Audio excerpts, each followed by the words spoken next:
So this video has been inspired by something that I read in this book. It's called The Laws of Human Nature, and it's by Robert Greene. Well, many of you might be familiar with Robert Greene's work already through his iconic books such as The 48 Laws on Power, and this one is about developing an elevated perspective. And it's beautiful, it's very powerful, but let me share a story with you. My gym, where I work out in the evening, is on the sixth floor, and it overlooks. It's all glass windows all side, and I can see, and it overlooks one of the busiest intersections in the city, which is often there's a gridlock of traffic on the ground. So I saw this traffic cop. He was stuck right in the middle, trying to handle cars coming from 4 or 5 different directions, and I don't think he could get a handle on this because what he missed or what he did not have access to at that point of time is what I'm talking about and what Robert Greene is talking about, an elevated perspective.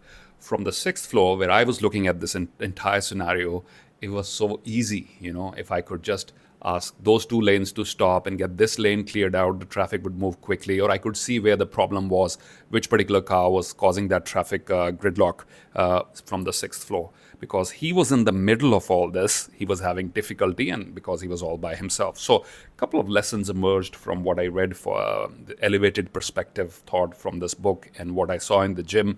When we are in the middle of a problem, we cannot see clearly. It seems overwhelming and very complicated. Now, I'm not suggesting that the traffic cop should have climbed to the sixth floor to get a better perspective.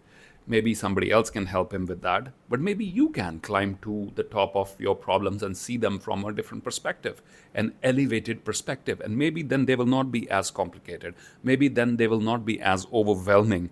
Maybe you will not be in the middle of the action, because in the heat of the action, in the middle of the action, sometimes we blow things out of proportion, and that's exactly why we're not able to get a handle on them.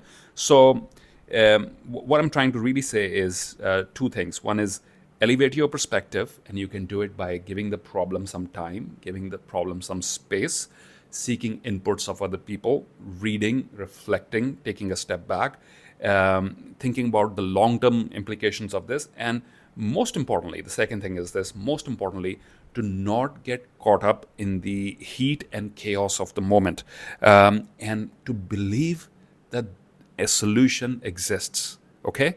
Even if you're overwhelmed, never ever let go of the belief that a solution exists. Maybe we just can't see it at the moment. Maybe our vision is clouded by anger or frustration or other strong emotions. And because of that, our windscreen has been clouded and we can't see clearly. So to believe that a solution exists nonetheless.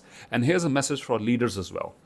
For leaders, it's important to understand that often you will have access to an elevated perspective of the sixth floor, looking at the problem below, which your team might not, because they're in the middle of the action. So whether it's a process, a problem, or a plan, those below probably can't see it because they're in the middle of the action. And because you have an elevated perspective, maybe you can help them by giving them some important inputs, which can help them streamline and optimize and prioritize their tasks so that as a team, you move together effectively.